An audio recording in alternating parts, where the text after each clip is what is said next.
Good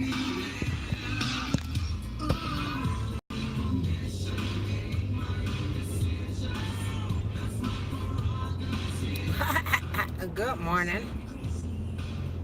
It's me, Miss Nikki. Yep, I'm back. It's been what? I haven't done a live on my YouTube since I did the silver gloves last weekend. So that was an awesome event. Um, those kids put in everybody that boxed on that card last weekend was just awesome.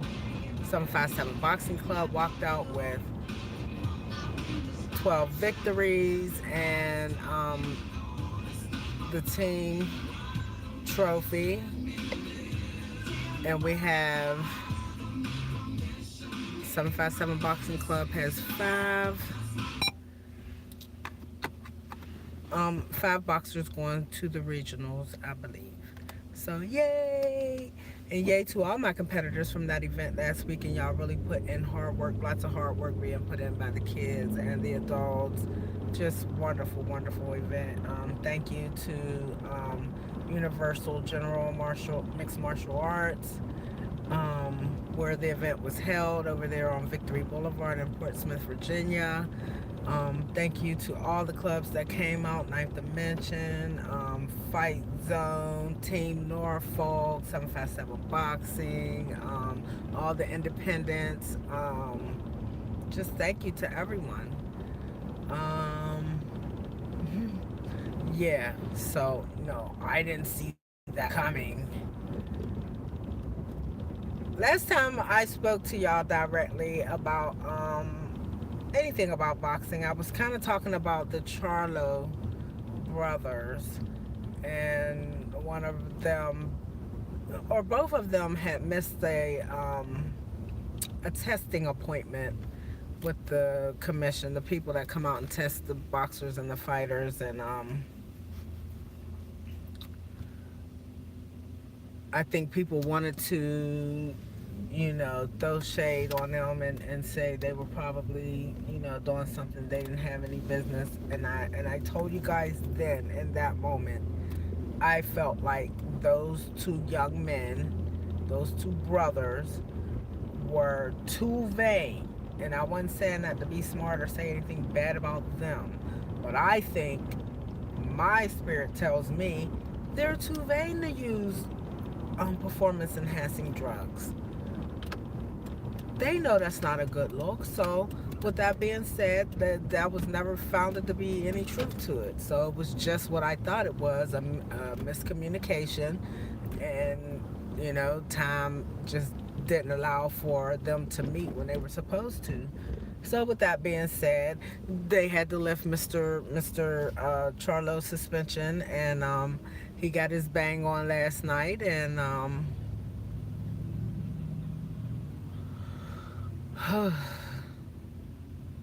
yeah, so both brothers got their fight on last night, on their first premier boxing championship event with Fox, live on Fox. So that was awesome to see that. And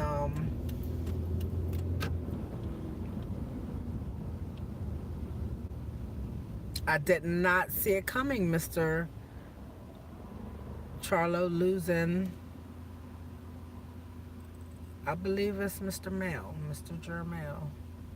Lost his belt last night. I just did not see that coming. I didn't see it coming. I did not see that coming. And then I know he didn't see it coming. He absolutely did not see that coming.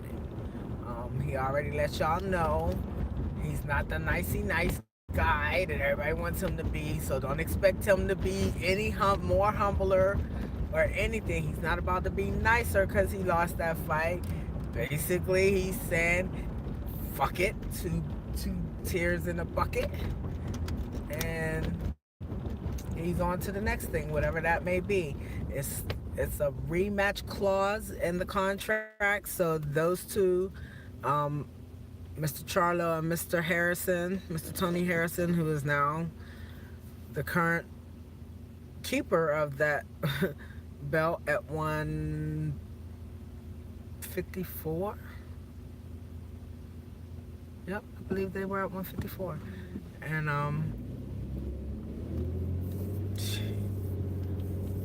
yeah, so, and I believe what we seen last night, directly after that bout was announced, who the winner was, we just absolutely got a real live, honest response to that from both young men. Of course, one came away victorious, one did not. One now has an O on his record. He has an O on, I mean, has a 1 on his record. There's no longer an O. So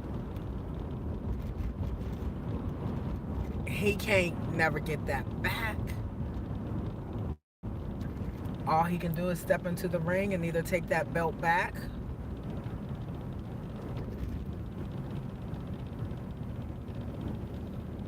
or not step back into the ring with that young man and not get that belt back. So, you know, they still the Charlo brothers. They still doing what they do. Mr. Maul got in there last night and handled his business and did what he was supposed to do. And he came out victorious. The two guys that fought over there in England last night, Dylan White versus Derek Chisora. I don't know what, it must be just the way, the enunciation, but they call him Dillian over there where he's from. I say it Dylan, but they call him Dillian. So Dillian White knocked out Derek Chisora last night. And I believe he came into that fight as an underdog. I want to say Mr. White was the underdog. Not too good for Mr. Chisora this morning, is it? So, there we go. There you have it. Also, Mr. Adonis Stevenson spoke to y'all about that back when it happened, a couple days after it happened. That young man is in dire straits. He is in a dire, that situation has been dire from the moment that it, what the clock went to go. I told y'all a couple weeks ago when that incident took place that we don't know if we will ever see that young man back again. And it's all in God's hands. I don't even know what to say. I mean, you just don't know. It's God's call. We don't know what's going to happen. But we do need that pressure to be released off his brain, and the doctors are doing the best that they can to get the swelling to go down. But at this point, I don't know how. That poor baby's just gonna be a vegetable as far as that's, I don't know. What else can they do? So when I order equipment and stuff to, sell, that was my whole premise, my whole thought is y'all safety. So with that being said, it kind of makes a wraparound conversation for me. Not only do I want y'all to be safe and be happy at what you're doing and stay healthy while you're doing it, but that wraparound part of the conversation comes from me where I have I'm not really sure if it's I'll just put it out there like this. I don't really care for this transgender thing that they're trying. I don't care for it. Like at the end of the day, a man is a man and a woman is a woman. I don't think no men should be in there trying to fight no women, and I don't think women should be in there trying to legitimately fight men. I mean, we may be able to build our bodies up, we may be able to get strong, we may be able to do certain things, but at the end of the day, the natural born instinct and the natural born strength of a man is not something that we will ever be able to compete with. Yeah, I mean, some girls can beat up guys, but usually that's girls that's way bigger than that guy. Guys usually a bean pole, and the girls usually like the number 10 by her damn self. So I don't look at that as being powerful. You're beating up on somebody who's smaller than you. But I think you're asking people to take a risk, or even to put aside their own self-worth to do that. That it sounds crazy, but I'm saying, why would you ask these men to get in there with a woman that made a choice in their life to be transgender, which is not an issue, but when you try to force that on someone else, then what are they supposed to do? Are they supposed to tell the guys, don't hit her hard? So, and what are we supposed to tell girls that get in there with a guy that's decided they want to be a woman? You better tuck her, you better, stick and move so you don't get hit too many times by this guy that's... I don't get it. I don't get it. I'm not saying that they shouldn't be able to participate, but we gotta find a lane that's gotta be a separate lane. Separate. I mean, first y'all wanna, it's enough. It's enough. It's enough.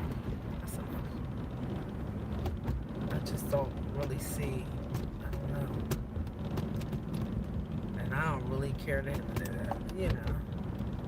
in this moment, I'm not caring about what the next person's opinion of the situation is. I don't care. I just don't think that that's right. You're asking people to step into a box that, that's never been there.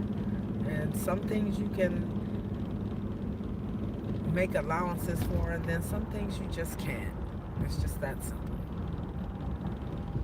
So I'm not saying that transgender people can't or should not participate, but where do we draw the line?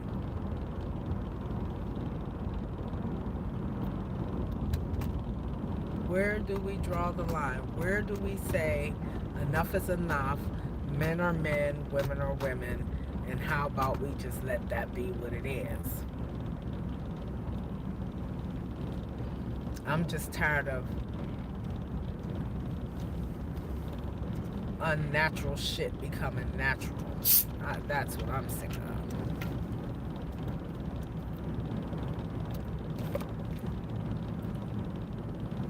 Yeah, of course. Boom. My cherry Pepsi. And I've been out all night Ubering. So I've checked out of the normal workforce. Right now my spirit just don't have it to give.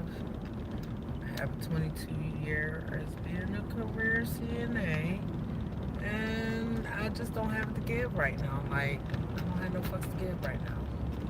So that means I'm not taking care of nobody. I'm trying to take care of myself, and that's it. And do my Fight Heads MMA stuff. So I chose to just step completely out of the workforce and decided I'm just going to Uber until I feel like I want to do something else. But at this point, it gives me the freedom to be able to move whenever I need or want to. First of all, like I said, my spirit just does not have it to give. It's a lot to be a caregiver, and whether it's your family member or whether it's some other person, Being a caregiver is very stressful at times. You know, high risk, low reward. Period. At all times, on all levels. So with that being said, I don't have it to give right now. I don't have it to give. And so I'm not gonna put myself in that situation. I'm not gonna put a client in that situation. So I'm gonna just get it from the rough. Because that's what I wanna do.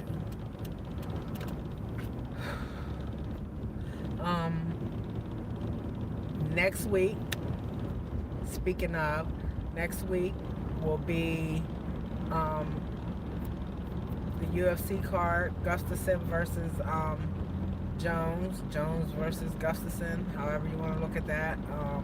Amanda and our girl Chris Cyborg. Last time I did my live, I couldn't remember Chris Cyborg's name. Like, I could see her face, but I couldn't say her name.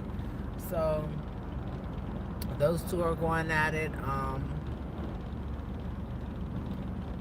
Everybody says that Amanda is the hardest puncher as far as the women fighters go, but they say Chris Cyborg is the best female fighter. So at the end of the day, next week, we will get to see two of the best in the sport as at the female level. At this point, in this moment, we get to see them go head to head. We've seen them both in the octagon before. Um, both of them are searching for validation. Both are searching for validation. So that's what we're gonna see is who's gonna get validated come the 29th of December. And as many times as we done seen it that, we see a height difference, we see a weight difference, we see a reach difference, we see a style and fighting difference between competitors, opponents or whatever.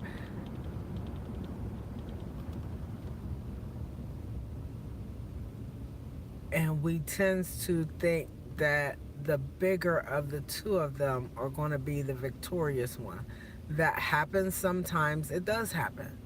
It does. But we can't never count out the smaller person. So what I'm saying, to me, it looks like um, the ladies may be flush as far as height, but as far as that muscle mass goes, yeah, I believe that Chris Cyborg wins that part of the discussion. But will she be able? And I think Chris Cyborg hits harder than some of the men that are MMA fighters. Can she put that type of pressure on Amanda Nunes? Will Amanda sink or swim? We're just gonna have to see. And out of that fight, the winner of that bout will undoubtedly walk around with the title as best female MMA fighter. Absolutely. Absolutely. May not agree with it, but I think that's going to be what that's going to be about tomorrow. Next weekend. So we just going to have to see what happens. Now, talking about Mr. Jones and Mr. Gustafson. So you guys know that last week Jon Jones just received his temporary fight license. He received a temporary license to fight by the California Athletic Commission, Athletic State California Athletic State Commission. California State Athletic Commission. I told you I've been up driving all night. I am tired.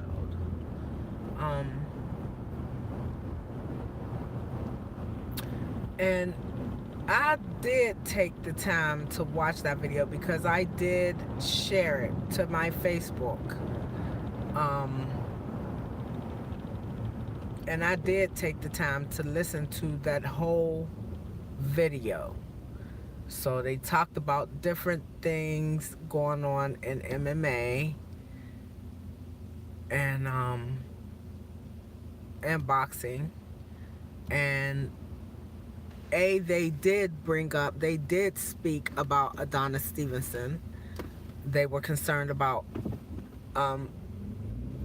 his progress at that point, and was very sad to hear that he was still in a medically induced coma.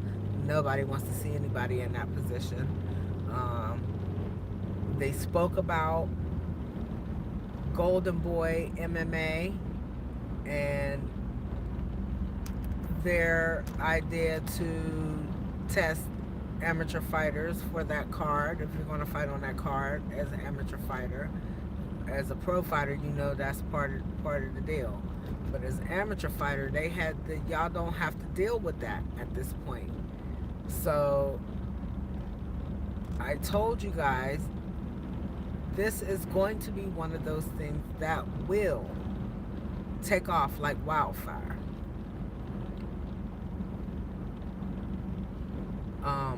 Everybody's doubting whether Golden Boy will be able to stand up to some of the other more established promoters of MMA.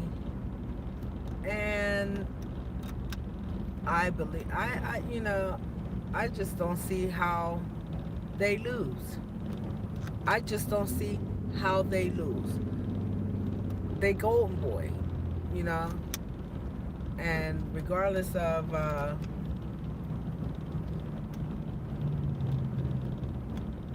the discord between Dana and Oscar, I believe that with given serious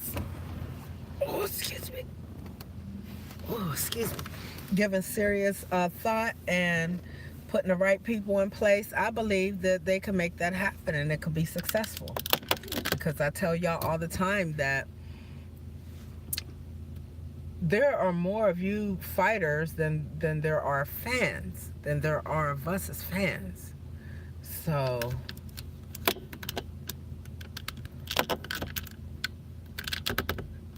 that would just give you guys another opportunity to showcase your skills. That's another platform for you guys to be able to showcase your skills. So it might behoove you guys to maybe try to follow what Golden Boy is going to do with MMA, because you just never know. And I look at it like we got some of our respected vets from MMA, that got on that card with Chuck Liddell and Tito Ortiz. These two have been building up this sport for forever now. So with that being said, I think they have the wherewithal to make that organization run as good as it can. And it don't have to operate the same way the UFC and Victor or any other promotion operates. It does not have to operate like them. It don't have to, you know what I'm saying? They have a moment in time where they can make this move and make it big. A, they got to make sure that the matchups are good. B, they make sure the fighters get paid. C, I'm gonna change A to being treat the fighters like they're human beings. Talk to them like they are human beings, male or female. Treat them like they are human beings. And then you can get some understanding a little bit later with everything else. You know what I mean? Everything else just kind of falls into place. B, make sure the matchups are great.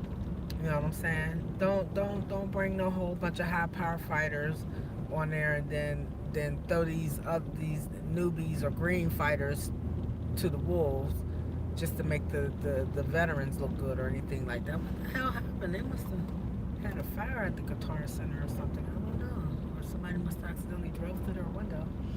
But yeah. And like I said, it don't have to be about using the UFC's blueprint on it. They don't.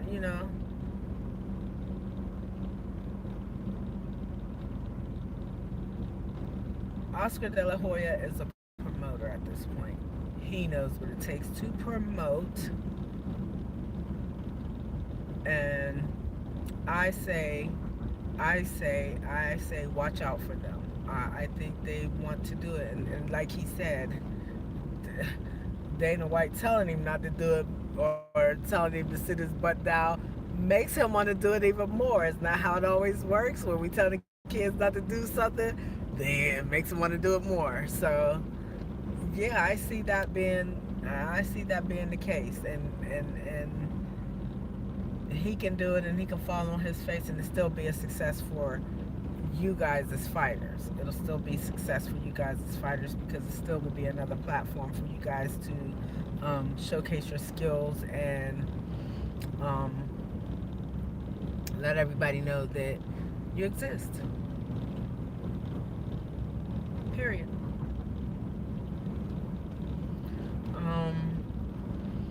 So during that conversation, during that meeting with the California State Athletic Commission, they did ask Mr. Jones to submit to VADA. First of all, he got a $205,000 fine. $205,000. Secondly, he got some of that money back that day. They gave him a portion of that money back. So that whole $205,000, they did not strip him of that money for that fine. They gave some of that money back to him. I think it was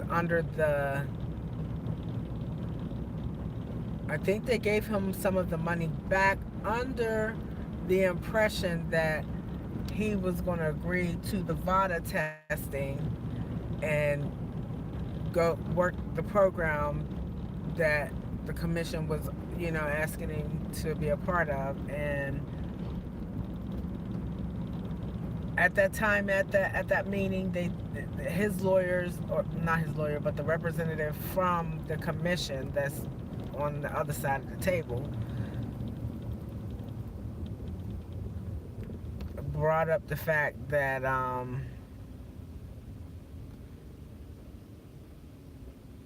there may be questions or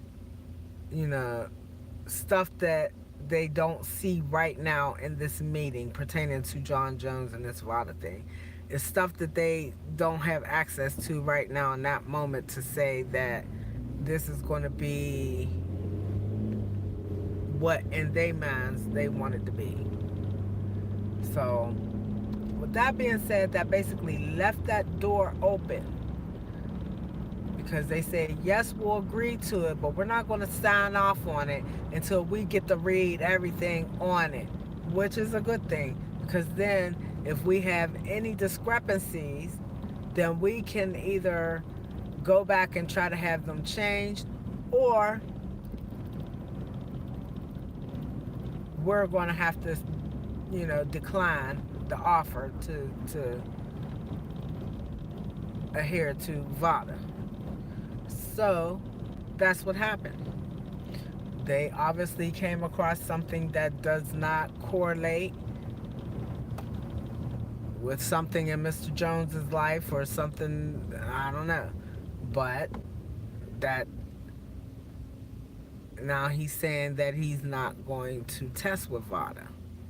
And in that meeting with the athletic commission, they explained to him that they felt like this was his last chance at being able to prove to people that he is not a dirty fighter. So they felt like him joining that VADA program was definitely going to, put that last nail in the coffin of being able to accuse him of this, that, or the other. So with that being said, I think he was in agreement in that moment. I think after his lawyers really looked at the paperwork, they seen that it was going to be some standards and some requirements had up on that piece. And that's when they decided that, oh no, this is not going to work for us. We thought it was, but they're not. So with that being said, I don't think at this point, not to my knowledge, that it has any bearing on that temporary fight license that Jon Jones got. I should hope not. And it goes to show you that they do have their favorites. I think if that had been any other fighter and they had had the history that he has had, I believe that they would have put the kibosh on that fighter coming back to fight right now. I think they would have put the kibosh on that. But since it's him, and myself included, everybody wants to see him back in that octagon again, doing what he does. So with that being said, he and Gustafsson will be just about equally yoked when they return to the octagon next week, because they've had just about the same amount of downtime off. That's how serious it was for Gustafsson. Like, he didn't want to have, I believe mentally he just didn't want to have no rhyme, no reason, no nothing when, at the end of the day, when this fight is over. He's going to either be victorious or Jon is going to either be victorious. It's not going to be no question, and no matter how many times we look at that fight, it's either going to be he won it or Jon won it this second time out. It's not going to be no question of who maybe have won it. No. So he opted to not fight for the last 17 months, I think. 13 months or something like that. Yeah. So there's probably about a 2-month difference in between the last time those two fought. But they both been, training hard, because you can't even call them couch potatoes, because, you just know they're not.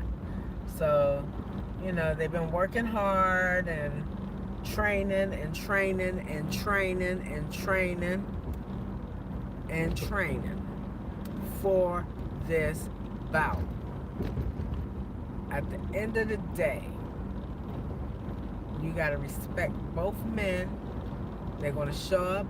I know they're going to make weight, and they're going to go in there and just give us that awesome fight that we all have been asking for. Be careful what you ask for, because now we're about to get it. We're about to get everything that we've been asking for. So, I don't know. But I also have to send shots out to my local BJJ people. Congratulations to Lady Nikki Nick. She is our female no-gi world champion. Yee! Woman power. Hashtag woman power. We also have to give, I'm sending a shout out to Lady Aaliyah Lack and Will Holtzclaw. They both got I believe Aaliyah must have been in a expo bout last week at Cagezilla, and Will won his fight. I believe Will is at 185 that last weekend when they fought. I believe he was at 185, And I don't think he should have any issues with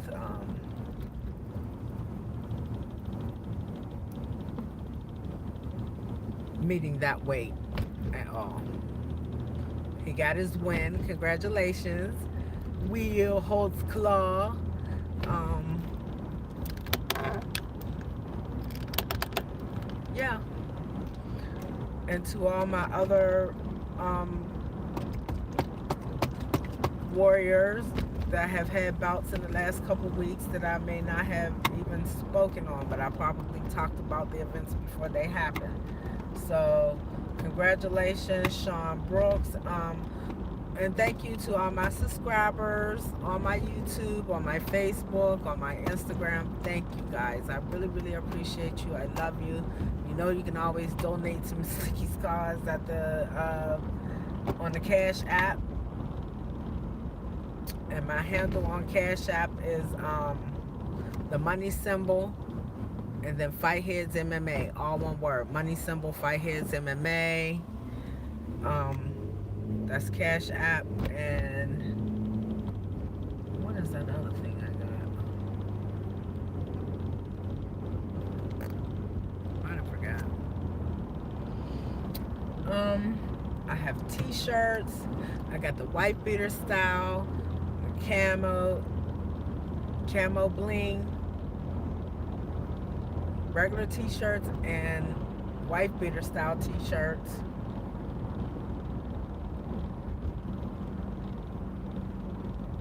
I have my regular Fight Heads MMA t-shirts.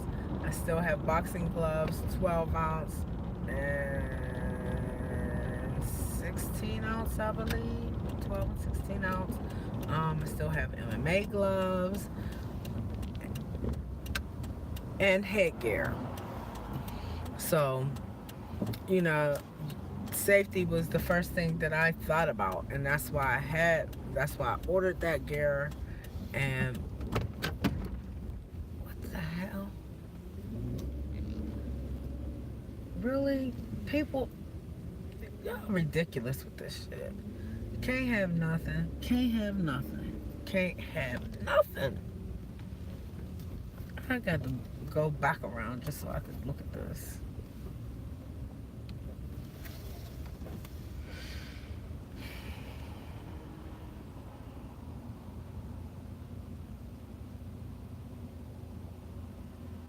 I'm just looking at the garbage can over here at Wawa on Virginia Beach Boulevard down here by Great Neck, where somebody has spray painted their name on the garbage can in hot pink letters. Just get tired of it. Shit's old already. But I believe both men are ready for this bout come the 29th. It's put up or shut up.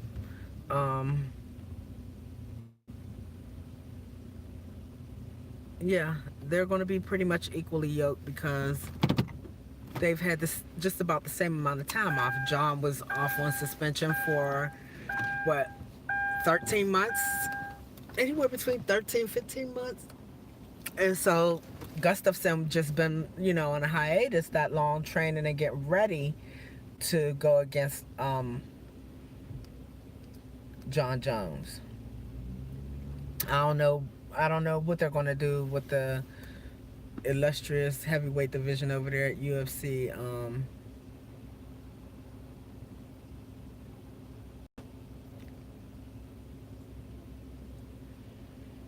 Everybody's talking about DC and what's his name? That big guy. That was his name. All I know is they think that would be a big money fight for him and the big dude to fight. See, that's what I'm saying. I have these brain farts sometimes where I can't. His name, Brock Lesnar. I knew his name. So him and Brock Lesnar to fight or whatever. But I'm just not that interested in him.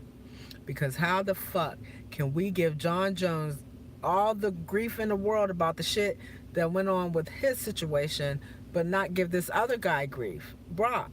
And y'all all know that dude was on something. Cause his wife's pussy ain't that good that it just made him just be like, "Rrr, stop it. No, no, and no. And we just open the door, welcome him in to come into the sport and fight and all that. Cause he was he's a WWE wrestler or whatever. Not to say their job is any less than an MMA fighter, but it is just a little bit. Um, yeah. Either we're gonna be comfortable with the fighters and the athletes using pads, or we're not. So that I don't think it's fair to overlook one athlete doing it and not overlook the other athlete doing it. That's just my freaking opinion. But I think that makes plenty of sense. That's like having two children, a set of twins. One you let run rampant all the time, and the other one you make them sit there and be quiet and be prim and be proper. What do you think you're going to get when they're 15 years old? You're going to get one that's totally out of control, probably trying to hit you, spit on you, kick you, and bite you. And the other one is going to be tame, know how to carry themselves, and maybe be a little bit afraid of the world because you coddled them too much. So, I don't know. But I really jumped up here because I wanted to say hi to everybody, and I already know they're going to give the Charlo brothers hell, because that's what they do. They're going to give those young men hell. I told y'all a couple weeks ago they were not using performance enhancing drugs. They are too vain for that, and I was correct in what I said. You can go back and check. Did I not say that? Yes, I did. And I meant it, and I stand by it. So there's no excuse, and Jermell did not try to give an excuse as to why he didn't walk out of there with the victory. So, and it's not his job to figure out nobody else's craziness. That's for sure.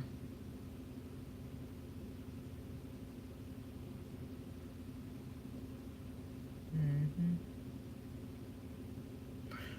We got come the 29th of this month. That didn't even make no sense.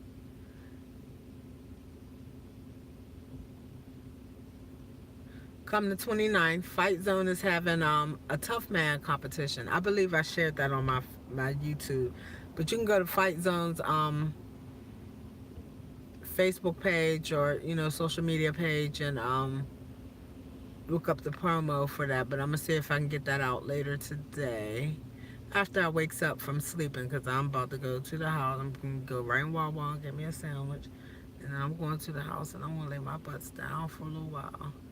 And who knows, maybe some of my Uber riders will want to get on a live with me and just talk junk. Just never know. Just never know. Just never know. But yeah,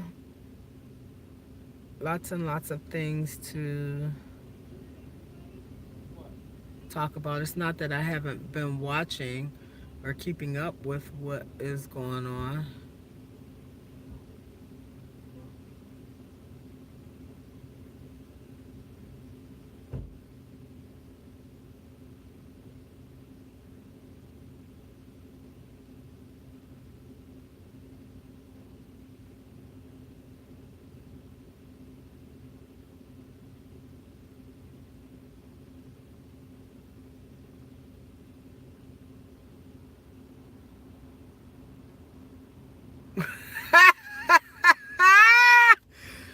God dang, people be waking up early with the ish.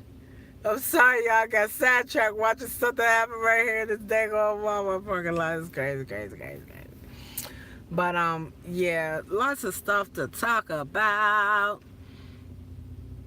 Couple football players and over there. Yo, the Redskins, what's up? What kind of girls y'all be hanging out with, Redskin football players? Where the girls beating up the guy and the girl from the other couple. Bruh, your girl go hard. She was not playing. Crazy. Um, yeah, there was something else. Oh, Kevin Lee. His loss to damn, what is old boy's name? Y'all know who he lost to. He was talking junk too. He said he was embarrassed and um everything that a fighter that puts all the mouthpiece up that he does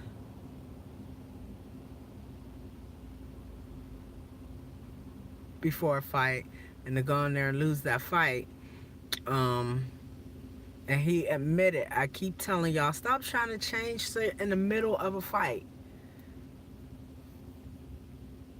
He decided he was just gonna go in there and try something new that he ain't even been working on. Try to do something. And that shit didn't work. It didn't work. And it cost him that fight. It cost him his placement at the top of that fucking division. And now his ass sitting down here looking crazy, trying to see who they might invite him to fight. As he said, he wanted to see old boy back down on the dang, what is that young man's name? I cannot think of his name. He wanted to send him back down to the prelims. Well, and I love Kevin Lee as a fighter.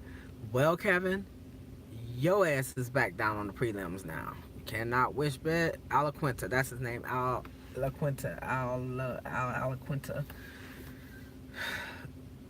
I think that was another mental meltdown. Kevin Lee got in that cage, and I don't care how many times you guys have been in a cage or in an octagon, it can happen that you have a mental meltdown. And I believe that's what happened to not only Kevin Lee in MMA, but I believe that happened to Deontay Wilder with his fight with Tyson Fury. He just had a freaking mental meltdown. And it doesn't mean he was falling apart. What it means is that everything the build up to that. It's like when you drink the energy drinks and you crash after it's done what it do, or you know what I'm saying, ran its course, you crash. And some of these, you crash harder than others. So I think that's what really happened. Kevin Lee had a mental meltdown. He had a crash moment and he just never came out of it, and he wasn't able to respond and fight his normal fight. And I believe Deontay Wilder had that same freaking moment. Now, as far as my Charlo boys go, I'm going to go back and look at both of their fights. But the one thing I can say is that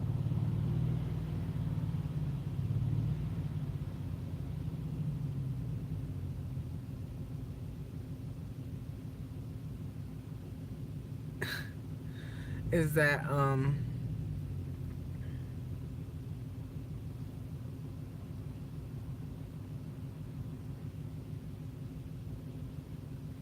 they showed up.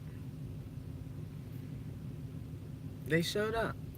They showed up and they made weight. And the fact is, everybody was talking ish about them missing their VADA test. Why did Jamal's opponent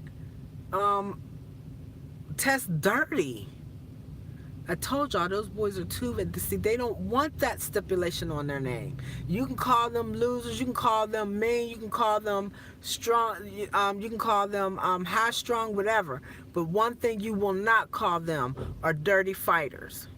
That's one thing you will not call the Charlo brothers. That's one thing you won't call them. And I'm going to keep on using the word vain in reference to them, because that'll make y'all asses remember I said that. They're too vain to do that, to use PEDs. They don't want to be linked to that. They don't want that shit on their name. And I don't fucking blame them. And they are one of 4 sets of twins to ever hold belts at the same time across the world. I believe it was the Martin brothers, Martinez brothers. It's either Martinez brothers, the Rulas brothers, and the Klitschko brothers. Now the Charlo brothers, to have simultaneous belts and stuff while they're boxing at the same time.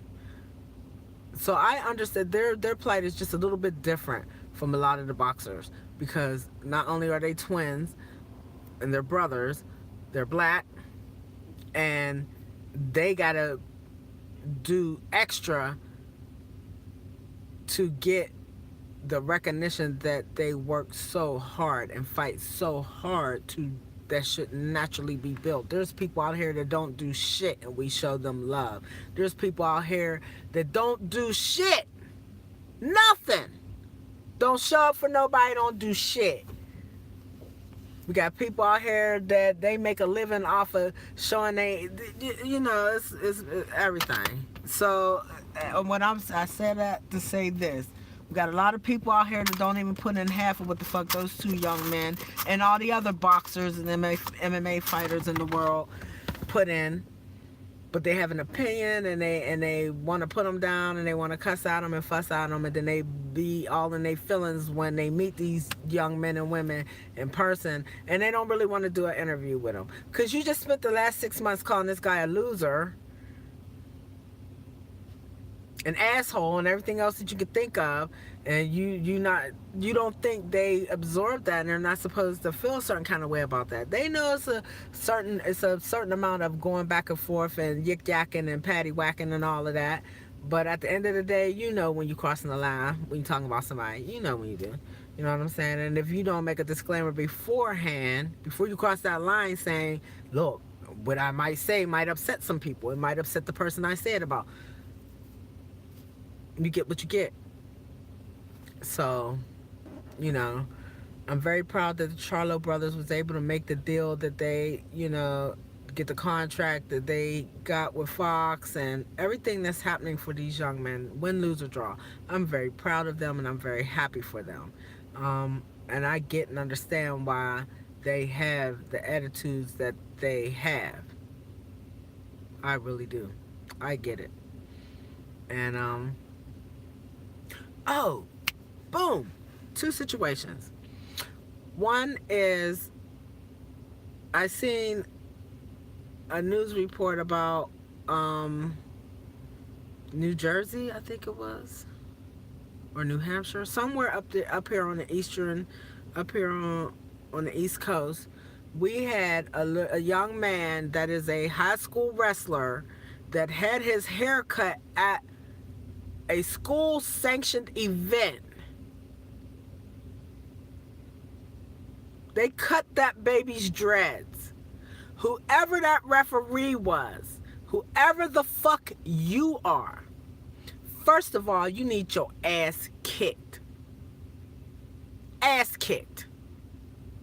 Whoever that bitch is in that video cutting that boy's dreads off his head, I don't care if that kid is black, white, Mexican, Latin, I don't give a fuck what denomination of life he is. You on that video, the 2 of y'all need y'all asses kicked. There's no way that would have happened to my child or any child that I am responsible for. Y'all would have never cut his motherfucking hair off his head. At all. And then you're going to pick on a kid. I ain't never seen a referee. Never. The most that y'all need to be concerned about is whether those boys are shaved up or not on their face. That's it. Because there's plenty of kids that come in there with hair all over their body. Hair standing up on their motherfucking head. Hair everywhere. The only place I've ever seen these kids ever been asked to make sure it's clean is their face. That's it. And I've been to more than one wrestling competition. Went to the State Games of America. And the only requirement that they had of those kids was that they cover their hair with something and make sure their face are clean shaven. That's why a lot of our kids end up with MRSA. In case moms don't know, it's because they make the kids shave, or they're supposed to have clean shaven faces. So if your kid is going as a wrestler and they're going to be rolling around on mats and shit like that, or BJ, it doesn't matter. If they're required to cause themselves to have open areas on their body in order to compete, which is getting scratches, shaving, anything like that, make sure they do it 24 hours before their meet, so that they have a lesser chance at something invading their body, staph, anything. So with that being said, the two of y'all, the referee that asked that child's hair to be cut, and the bitch that cut his hair, yeah, I'm in that kind of way right now about that shit, yeah. Both of y'all need y'all ass kicked. Both of y'all. I see them kids come into competitions with hair all over their back, all over their arms, all over their heads. I don't never see anybody ask, I've never seen nobody ask nobody to cut their hair. They may ask them to cut their fingernails and make sure they're clean shaven. That's it. But y'all y'all need y'all ass kicked for that. And I don't give a fuck what the school say about it. I don't care how much investigating they doing with that. And I don't know where mom and dad was at when that was happening, because it could not have went down with me being in the building. That would have not went down, and that team would have been so mother. And you know what? The kid got the win. He got the win. He had to make a choice to either sit out the rest of his fucking wrestle season, or let them chop his hair off his head right there at the side of the mat. That was not right. That was not right. I don't give a fuck what y'all say. That was not right. And I'll debate that shit with any wrestling coach. I'll debate it with any motherfucking adult. I'll debate that shit with your ass. Because my son was a wrestler. And I wish a motherfucker would have tried to tell me, oh, you got to cut his hair. Oh, you got to... No, I wouldn't have cut shit off his head. You see how long my dreads are? Let somebody come to me and say, you got to cut your hair to be a part of this. Bitch, I'm not being a part of it. Bye. Bye. I'm tired of y'all. I'm sick of y'all telling us how the fuck we can wear our hair. And how we can't. No. Don't come at my kid. Don't come at my kids with that bullshit. Whoever that was, that referee need to have his ass kicked, and he don't need to be reffing no more high school events ever. That is just too egregious for me. He don't ever need to be involved with the kids again. Ever. Now, I don't care if you like it or not. Bye, Felicia. And take that bitch with you that cut that boy's hair. Take her ass right with you. Fuck y'all talking about. Lost y'all goddamn minds out here. That would not have been my child. That will not ever be my nephew's. That won't ever be my niece. But it's okay. Y'all think it's okay to let a girl go out there and wrestle with these boys and then not give them their accolades if they win or beat the boy. That's what I'm saying. I'm tired of the unnatural being natural, being made natural.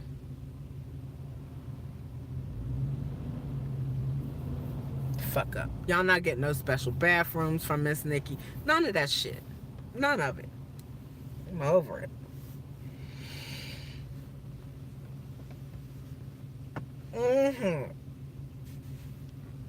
And you know, we had an incident a few weeks ago where one of my MMA fighters, a young black man, was on a promoter's card.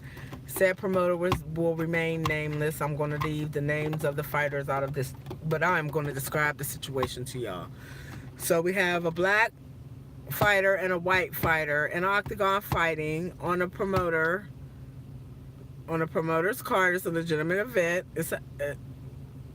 I believe both of these guys are pro. They may be in their low end of their pro.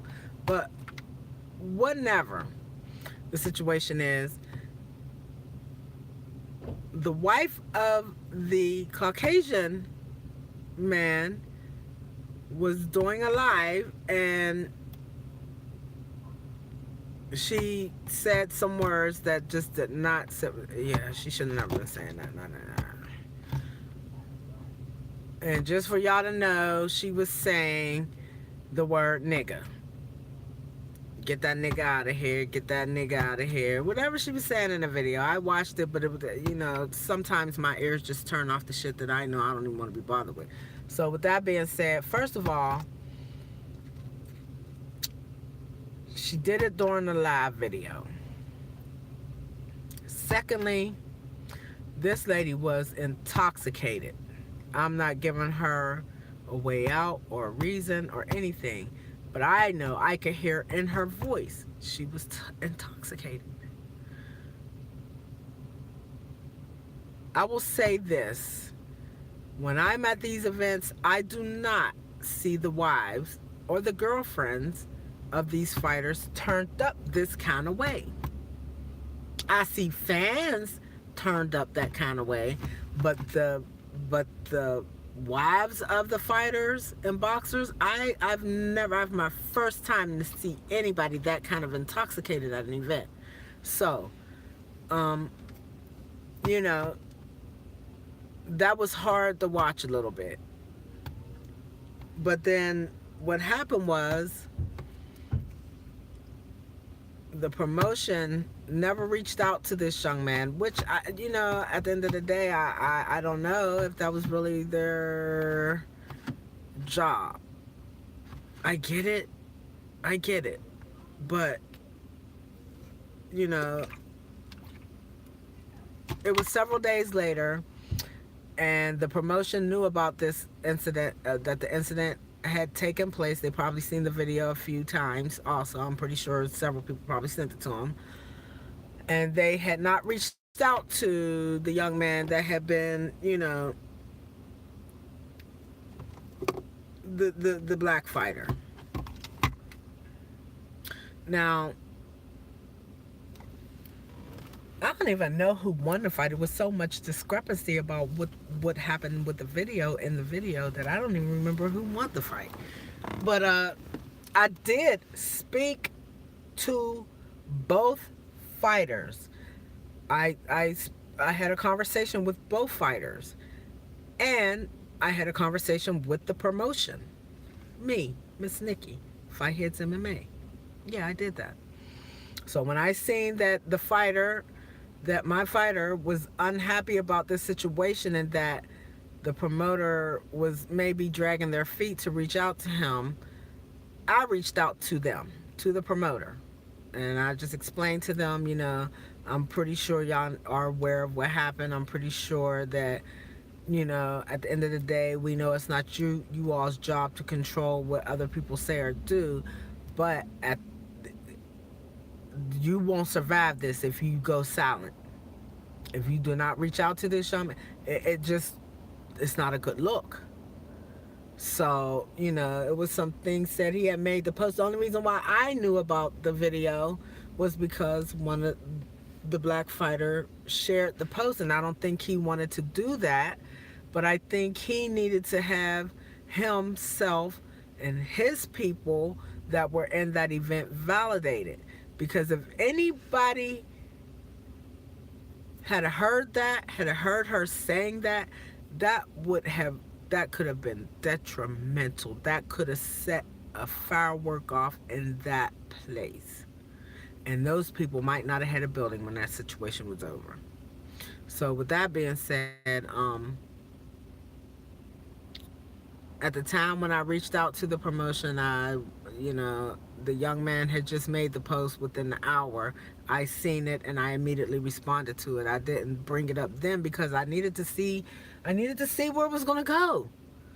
And I wanted to make sure that we didn't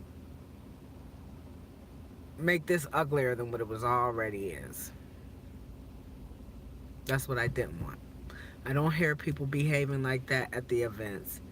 I don't see that type of behavior coming from the wives or the girlfriends.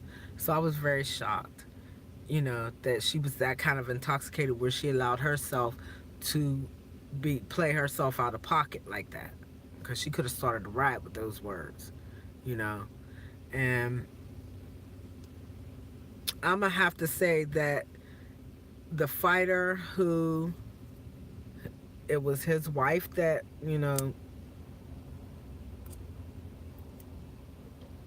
was being the transgressor. That young man was ever so humble.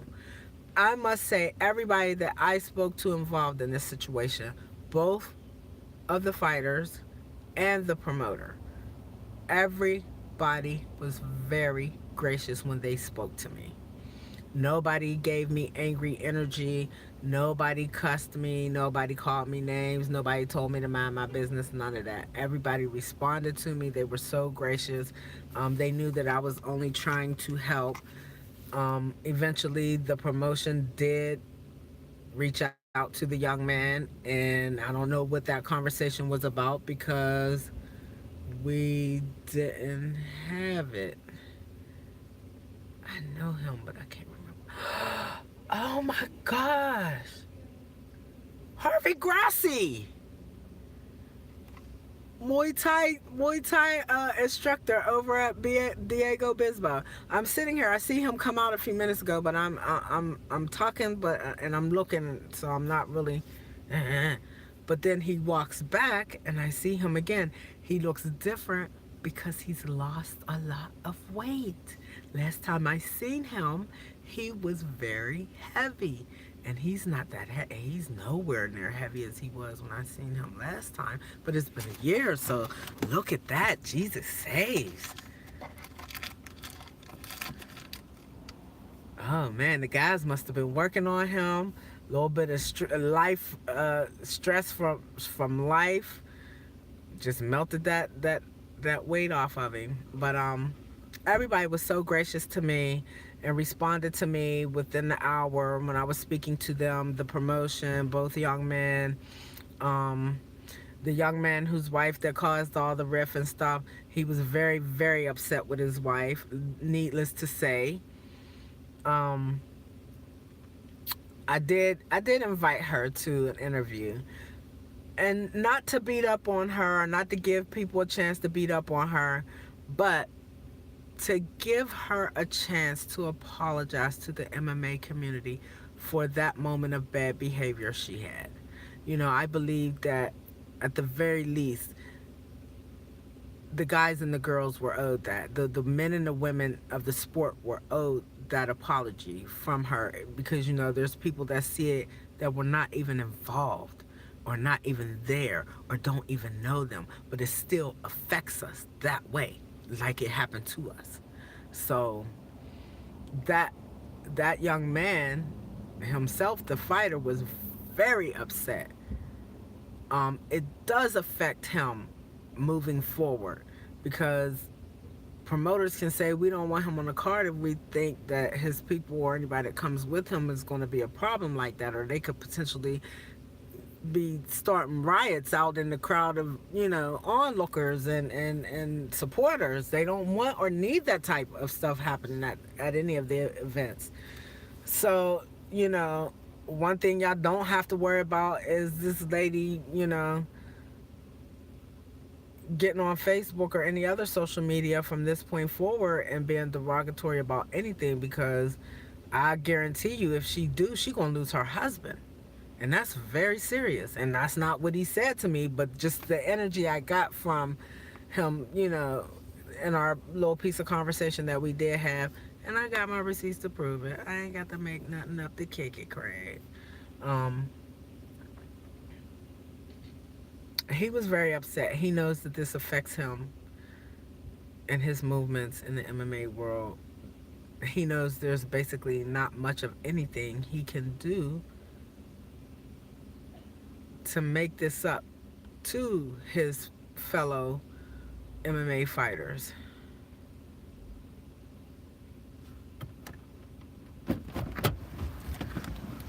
Mr. Grassi.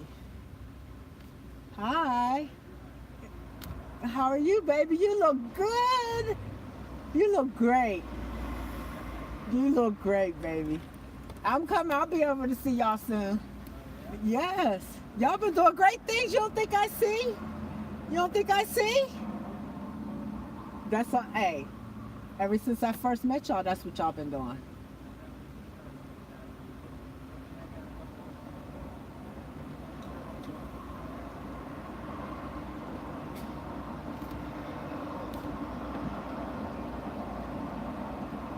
Hey, you know what? You can't worry about that. Hey, they'll learn as they grow. Still 20. What you on that? You on your way to the gym now? Okay. Okay.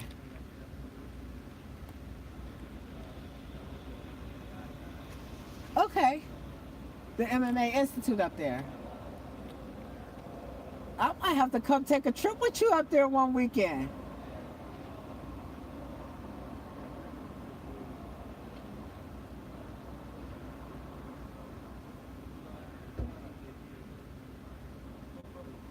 I'll put the word out up there. I'll put the word out. I'm doing a live right now. I'm sitting in the car doing a live right now. So you can go back and hear our conversation. You have a safe day, baby. Happy holidays. What y'all thought? That this was a game for me? This is, I know the best of the best down here in Virginia. Let's stop with the ish.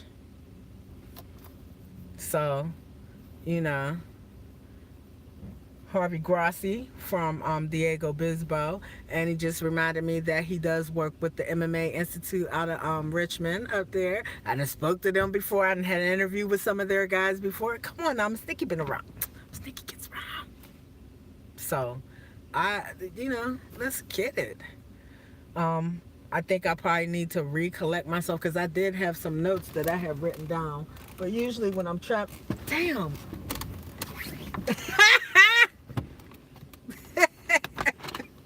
Let me show y'all something.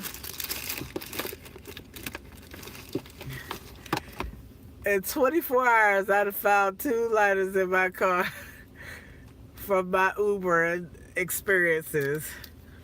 So, and they both big. They got good lighters. But yes, I had some stuff written down that I had wanted to speak on and everything. But when I'm Ubering, I usually don't, I don't keep my stuff in the car. So probably later on today when I wake up, I'll add some more notes to that, and come back and do another live. But I just needed to chit chat, yickety yak, and talk about my Charlo boys and some of the other boxing stuff. That's what I need to go through and look back and see what all happened yesterday that I have not seen or didn't get to catch or whatever. But it was awesome to see the Charlo brothers had their own card, had a card. That was awesome, even with the young man taking a loss on his belt or whatever. I believe we seen the most professionalism that we could ever expect out of that young man after what happened to him last night. I believe him and Mr. Harrison exchanged quite a bit in that fight. I believe that if Mr. Charlo had been just a scotch more busier in the fight, he it might have came out to be a decision, or he might have got a split decision for the win. But every time he touched Mr. Harrison touched him. So most times that's what I hear the coaches saying. Just touch them. You ain't got to knock nobody out. All you got to do is just touch them. So if that's the case, then the judges seen Mr. Charlo being touched, and probably much more than anybody else has ever touched him in his career.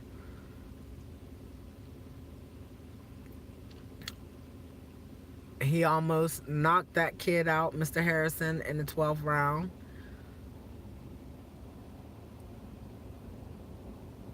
But the kid stood strong. I can't say from what I seen that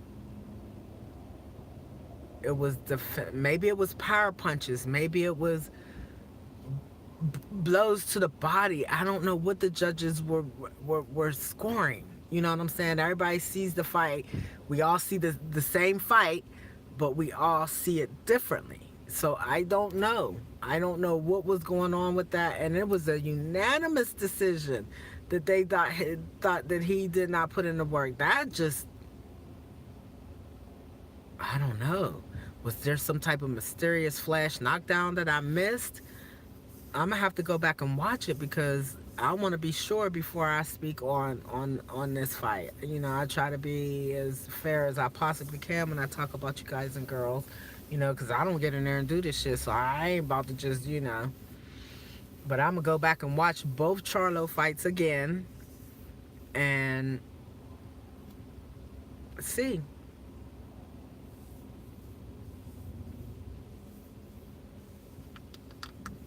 And at the end of the day, it's still a lot of motherfuckers that don't have the record that they have, win, lose, or draw. At the end of the day, it's still a lot of people that don't even put in half the work that they put in. At the end of the day, you can always count on the same people showing up with them. And what I mean by that is, if you know their asses don't really like to talk to the press, or there's certain people in the press, I don't think it's that they don't like talking to people, in the, you know, from our world. I believe it's certain people that they don't like to talk to from our world. And, you know, I know not everybody's going to like me, and not everybody's going to want to talk to me, and not everybody's going to give me an interview. But if I can help it, I don't want to be that person. So, you know, and I'm not going to sugarcoat shit for y'all either. I believe what we are seeing is the failure within the boxing system itself, how it is ran, how it's overseen. All of those things come out on these major levels like this. Y'all want to use the word exposed, but how can somebody that has been pushed through the rankings or given bouts that they didn't win, how can, I don't even know what the question is I want to ask. How do you not expect them to have false sense of self and their skill level if there are times when you clearly as judges do not judge bouts fairly? I'm not even, damn, hiccups again. I'm not even going to say correctly. I'm just going to say fairly. Y'all condition them from a very young age, from the time they start to box. Y'all have them conditioned to go along with that bullshit. And then when they get to the level of Charlos, Wilders, Anthony's, Furies, Spence's, Herds,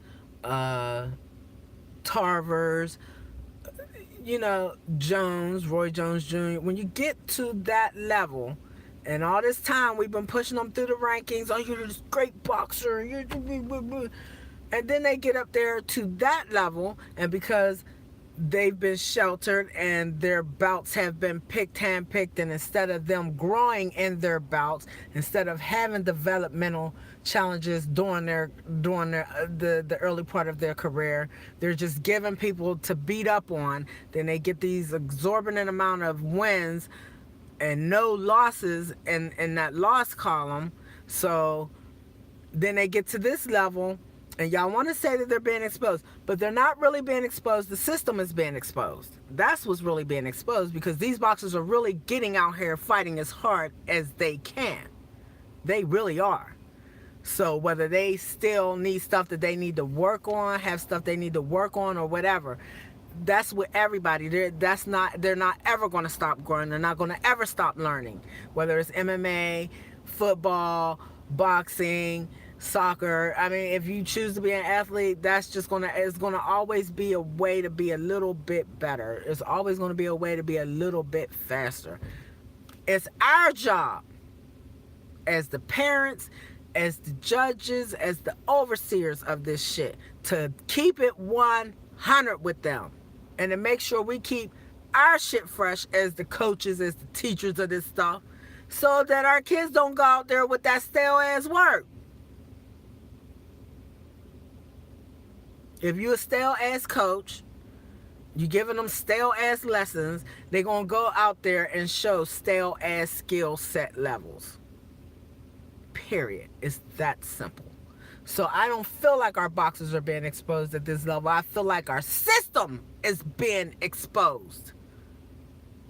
Stop telling them they're so good when they're really fucking not. Stop doing that. That's killing boxing.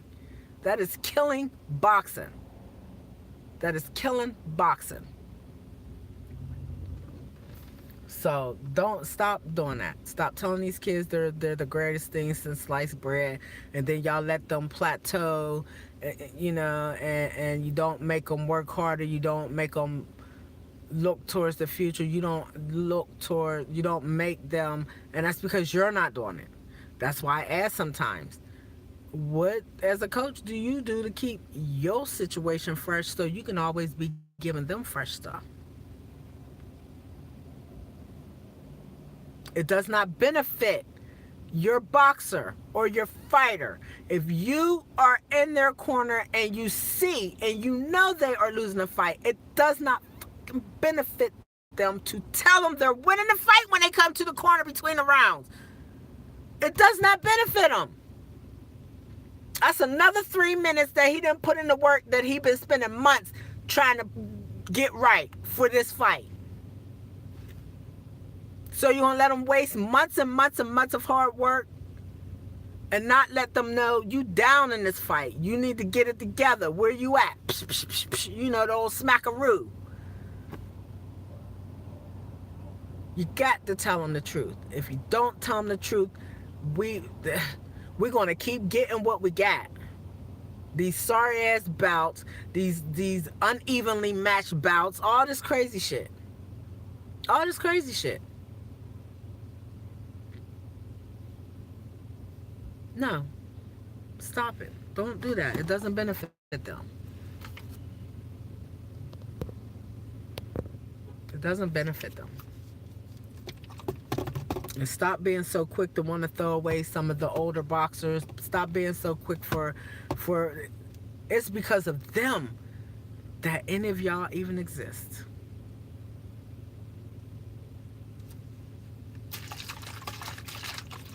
You know? Seeing all the old heavyweights at the Wilder fight, Fury fight, that was like so awesome to just watch all those press conferences with the guys and see them, you know, looking down at the younger guys getting it in, and, you know, and giving their opinion about what they think the state of boxing is. And I keep saying that these kids, it's us, we're building these monsters. Either we're going to have good monsters or we're not going to have anything. So, you know, with that being said, I'm about to go in here and get me a chicken sandwich. I like chicken salad sandwiches from Wawa, so I'm gonna go in here and get me a chicken salad sandwich and go back to the house and stretch out a little bit. I'll probably pass out, going to sleep, watching whatever information is out about last night's boxing. I did watch the post press conference of the Charlo's fights for about 5 minutes. For about 5 minutes or a few seconds, maybe, they got Mr. Jamel to be. I thought he was in a humble moment, but then he kind of snapped back to himself right there in that press conference. He snapped back to himself. He said, "I'm not about to put my head. I'm not walking around with my head down, bitches. I'll let y'all know this. This is something ain't never happened to me before, so I gotta find a way to deal with it." And that's what he doing. He gonna deal with it and check the move. I bet you that brother be back. He going right back to the drawing board. He gonna figure that shit out. He gonna set up that rematch, and he coming back for his belt. Trust that. Trust that. He not letting that one get all the way away. So now, now you got to look at this as, you gotta go back and look at this fight and watch it. I gotta watch it. I gotta watch it close. I might even have to go round for round counting punches. I might have to do that just for my own peace of mind. I may do that to see maybe where the judges or where they scored this a unanimous win for Mr. Harrison. And I'm not knocking Mr. Harrison, but I just know it's something uneven there. There's something off kilter there. It is something off kilter. A unanimous decision. I mean, not even a split decision.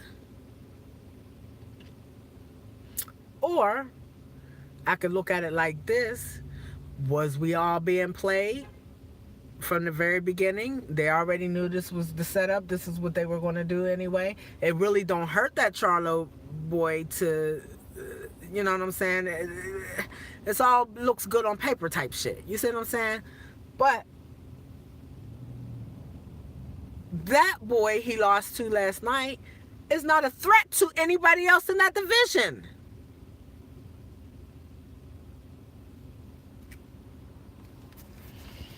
He's just not a threat to anybody else in that division.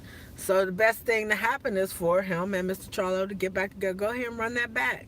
Go ahead and get your little rest up, Mr. Harrison. Go ahead and get your little rest up. Because you better believe this time, and that kid can take a hit. That's another thing that got solidified last night.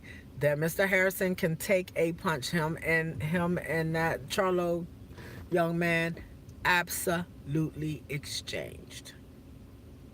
And they wasn't sugarcoating nothing for each other. So, you know, I think it was a lot of fainting going on during that bout between Charlo and Harrison. And instead of cutting off the ring, I believe Mr. Charlo just followed him around, you know, and I don't think that maybe Mr. Charlo expected that boy to be able to fight going backwards, but he seemed to have found a comfort level there with it. So he was fighting going backwards, and he rocked him a couple, you know, he put the paws on him a couple times. Don't be over there looking at me, white boy, while you get in the truck with your girl. I see you side eye me. Don't side eye me. Do you want to speak? Just speak. Yeah. So yeah, and I definitely like those young men. You know, they may not be the easiest people to interview, but you got to understand, and I try to understand this with my fighters and my boxers, is that they deal with shit that we don't get to see all the time. We don't know about all the time. Not only are they dealing with their life outside the gym, which is their family, their friends, you know, their children, school for the children, all kinds of stuff, you know, just real life shit. And then that's a whole nother separate life for them, their combat sports world. That's a whole nother life. That's a whole nother set of disciplines they got to use. You know, and they try to intermingle the two as much as possible, having family members and friends come to the gym, just so they could be in each other's presence. there's a lot of things that I know you guys go through. And if I, as a normal human being that don't fight or anything like that, feel like I'd be wanting to pull my own hair out and plus a couple other people's hair out in a week, you know what I'm saying? What kind of pressure do I think my fighters and my boxers are living under? Tremendous, tremendous. They gotta bring a whole lot of pieces together. Every day they got to bring a whole lot of pieces together with their job, with their family, and with their gym and their fight life and their sparring and everything. They got a whole lot of pieces, little pieces that they got to pick every day up off the floor and put them back together or put them together. So, I get it why some of y'all are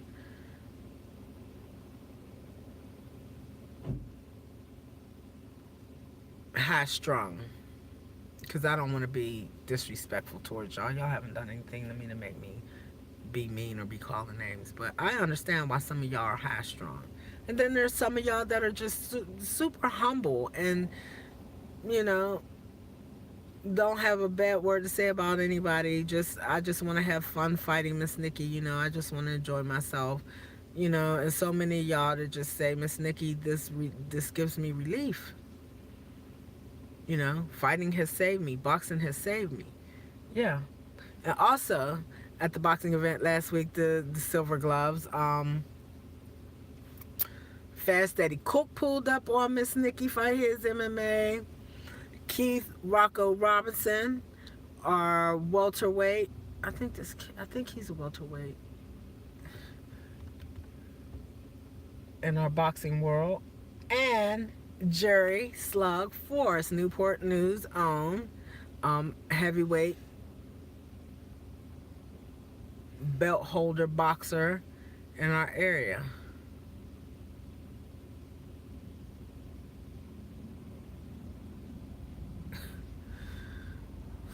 All pulled up on Miss Nikki Fight His MMA. Plus, y'all see me hanging out with my dude Reggie Easy Barnett Jr. Be looking forward to us. We just taking our little holiday season downtime. Everybody is. I expect those who are not in competition to be on their downtime and enjoying their family and the holidays and all the good eating and stuff. Be looking for me and Reggie to get on our shits real soon. Um, mm. Thank you again to Universal General Mixed Martial Arts out there in Portsmouth, Virginia, for allowing the Silver Gloves event to be held there. They were so very gracious. Great event, great event. I really enjoyed it. I expect for myself to be at the Tough Man competition on December 29th. Although John Jones and Alexander Gustafson will be going at it again. I want to go in person and see the Tough Man competition that's going to be going on over there at Fight Zone. So, yeah, it's just a lot of stuff.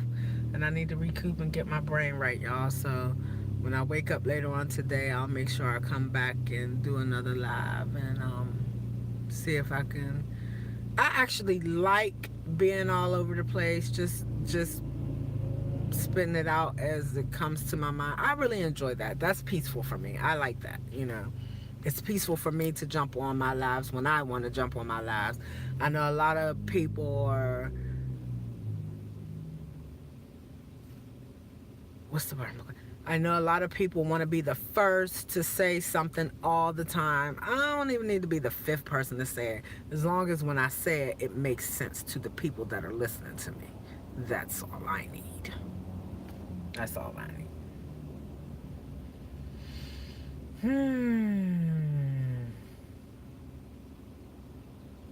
Yep. I'm here to stay, you guys. You might as well just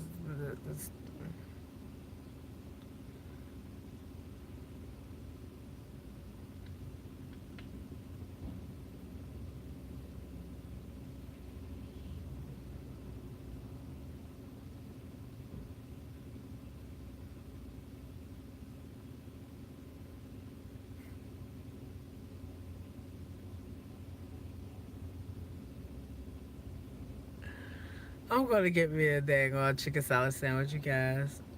Love, peace, and hair grease. From Miss Nikki, Fight His MMA. Love y'all.